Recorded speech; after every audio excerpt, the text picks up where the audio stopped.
Hello, everybody, and welcome back to the Success Partner Podcast with Daya Naef. And here I have Katie Wagner today with us. Hello, Katie. Hi, how are you? Good. How are you doing? Good. Thanks for having me. I know I'm so excited. So Katie is a marketing guru. She works with a lot of law firms. She's in both Atlanta and in California somewhere, right? That's right. Orange County and San Diego, California, and then also in Las Vegas. Oh, wow. Okay, so that's new news. Wonderful. Or at least I didn't know that. How exciting. Well, good. Well, Katie, just introduce yourself and tell us a little bit about what you do and what you would like us to know. Yeah, absolutely. My name's Katie Wagner, and I'm the president at KWSM, a digital marketing agency. We specialize in lead generation. Digital marketing can mean a lot of different things to a lot of different people. But we're not like a branding or an aesthetic agency. We really focus on driving revenue and leads for our clients. And that can look like a mix of different things. Sometimes it's inbound marketing, which is content marketing. Sometimes it's more outbound tactics, which is proactive outreach or ads. And then sometimes it's nearbound, which is strategic partnerships and leveraging those type of tactics. So it's a little bit different for every client, but it's always a holistic lead generation strategy. Okay. All right. And I know from previous conversations that you're a journalist or were a journalist in at least a former life. Tell us about that. Yeah, I was a journalist for 15 years before I started the agency in 2010. And so I retired from CNN and I was on the news for most of that 15-year career. But I think today I have pretty much the same job because we tell stories for a living. And at our agency, we call it brand journalism, what we practice now. And that is, really telling stories behind the brand and telling stories about the people that the firms are helping, the clients, the stakeholders, and then also the attorneys themselves, and how that helps make an emotional connection with the audience. And so we really focus on that storytelling aspect of things. Ooh, well, good. Well, tell us a story about one of your clients. You don't have to name names, but tell us a story about a client you worked with that you really enjoyed. Okay, so I have a great attorney client who is let's see, what is he? An accident attorney in Atlanta. So he is does DUI and workers' comp injuries and that sort of thing. So when people get injured in accidents, he represents them. And we wanted to do sort of a near-bound marketing lead generation campaign. And we thought that reaching out to people like chiropractors who are going to see people injured in accidents, who could refer them to him to collect what they are owed, or other attorneys that maybe have a criminal defense practice but don't handle accidents, they might be good referral sources. And so we created an email campaign and built a list of these people to reach out and introduce them to our client and invite them to come and have a conversation. I'm not a big fan of just cold salesy emails. But really, this was an email invitation to come to a breakfast that they were having so that they could meet some referral partners in town and host a nice get together. And we sent to, gosh, maybe 500 people. And they had close to 300 that showed up and came to the breakfast and then scheduled coffee dates after that. And those people have become, while not direct clients, certainly referral partners for my client and have started feeding him a stream of steady clients. And so we consider that a success. I love that. My networking part just went woohoo. That I sounded know. great. I know. Well, that's how you and I know each other, right? So I know that's important to you and me too. And I think, Daya, with all the like AI and the new changes in the algorithm and all the things that are happening in marketing, we forget that at their core, people want to connect with other people. And we are drawn to relationships and stories. And that's always been true. And it's always going to be true. And so I'm a big fan of leveraging those true core human things when we can in order to advance businesses. I love it. Yes. And I know you and I are improvisers together. That's Do right. you have other networking groups or network formal or informal that are good referral for you or Um, resource? Yeah, I network with a lot of business professionals, professional services, other people that are C-suite advisors. But I'm also in Vistage, which is a CEO peer group, which is maybe not set up for the sake of referrals, but I meet a lot of people and a lot of advisors through that network. And so I find that really valuable for my business. That's great. Yeah, and you're also a speaker for them as well. I am a Vistage speaker. Yeah, I actually speak on digital tactics for recruiting and retention, which in this environment is really important for a lot of firms, right? How do they attract top talent, A-level talent? And that in and of itself is lead generation. So we're able to use the same strategies that we use to attract clients and referral partners to also attract candidates and employees.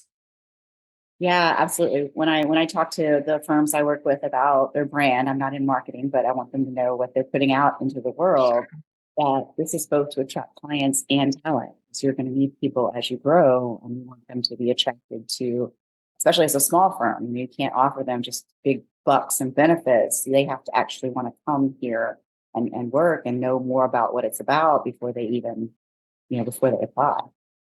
Absolutely. And I think that, marketing to clients and marketing to employees is really inextricably linked, right? You can't do good work for clients if you don't have top level employees. And you can't attract top level employees if you're not a firm that's doing good work in the world. And so you really have to take care of both those sides of things. And I think sometimes we forget that more internally focused marketing. Mhm. Yeah, absolutely. And then tell me about your dogs. I'm excited to hear about. Yeah, well, I have lots of them. So as you know, I have 6 dogs, and they are all senior dogs. They're all 10 and over. And the smallest one is a 4-pound Chihuahua, Diego. And then the largest one is a 100-pound Mastiff named Hemingway. And then I have 4 that are somewhere in the middle that are like lab, pit, boxer type mixes. But I adopt senior dogs because there's a lot of senior dogs that are getting dumped in shelters. A lot of families, have had the dog their whole life, but then as the dog starts getting health problems, or maybe they have life changes, they move or they have a baby, it's not a fit anymore and they don't know what to do. And so they usually drop the dogs off at shelters, and that's a horrible place for a dog to spend their golden years. And so I'm part of an organization called Frosted Faces Foundation, and we pull dogs 7 and older out of shelters and find them forever homes with families that want to take care of them in their golden years. And here is the best part: all vet care is paid for the life of the dog. So it doesn't have to be a barrier to adopting a senior dog, because they are going to need pain meds or teeth cleaning or surgery or some of these things, and it's all taken care of. So I am a foster parent and a volunteer and a donor, and I have 6 dogs of my own that I will nurse into the rest of their lives. Oh, that's beautiful. That's beautiful. I absolutely love that. And I would definitely have all of that information available for when people come to listen to the episode. Awesome. It's like a big part of my life as well. I couldn't imagine my life without my animals. No, I know, me neither. Me neither. They're my kids. Yeah, 100%. Wonderful. So where do you see yourself in the future, or any trends you would like to let us know about? Well, I think one of the trends we can't ignore is AI, right? It's everywhere. And I think the thing about AI is we think it's moving so fast and it's so advanced. And in some ways it is, but I also think we're just on the very forefront of it. And if you think about, like, I like to use the analogy like video games. When I was young, maybe you too, we had like Atari, and Atari was like the coolest thing ever, right? And now you think about the video games that are out there that are like fully immersive 3D, virtual reality movie type things. And I feel like AI is in the Atari phase. Like, yes, it's cool and it's new, but 10 years from now, even 5 years from now, it's going to be a completely different ball game with as fast as it's evolving. And so I really feel like um, firms and firm administrators should be exploring AI and what can it do for the firm? How can it make discovery faster, or streamline processes, or help organize information and summarize information? In my agency, we use it to streamline a lot of our activities, and we use it for ideation and organization of information. We don't use it to create information. We don't write blog posts with it. We don't create graphics with it. We've all heard that cautionary tale of the attorney who used it to get cases to cite in his brief, and then they ended up hallucinating and making all those cases up. So he didn't really have precedent. He just thought he did. So it can go horribly wrong, and it's still at the very beginning of its usefulness. And so you have to use it with caution. But in my agency, we are working with Google. We're Google partners, and we're really exploring some of the things with Gemini, their AI machine, that are coming probably to law firms in the next 12 months or so. But there are things that we're experimenting now that are really cool as far as capabilities and how you can train these things to act like a low-level employee, which is like cool and scary.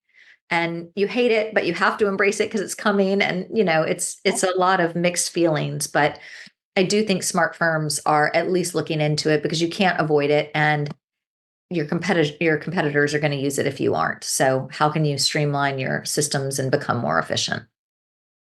Yeah, absolutely. I totally see that. And that's one of my talking points. Oh, For nice. public speaking, everybody wants to know about it. And coming from small firm support and efficiencies and processes, and some, it's obvious that we have to adapt. Yeah. Well, Yeah. Thank Like it you. or not. Thank you so much. Where do my listeners find you? I would love for them to check out our website. It's kwsmdigital.com. Or if you want to find me on LinkedIn, I'm fairly active there. I love to connect. It's just Katie Wagner, and I have a red dress on in the picture. Awesome. Thank you so much. That will also be in the show notes and linked to the podcast on YouTube and Spotify. And until next time, this has been another episode of the Success Partner Podcast with Daya Naef.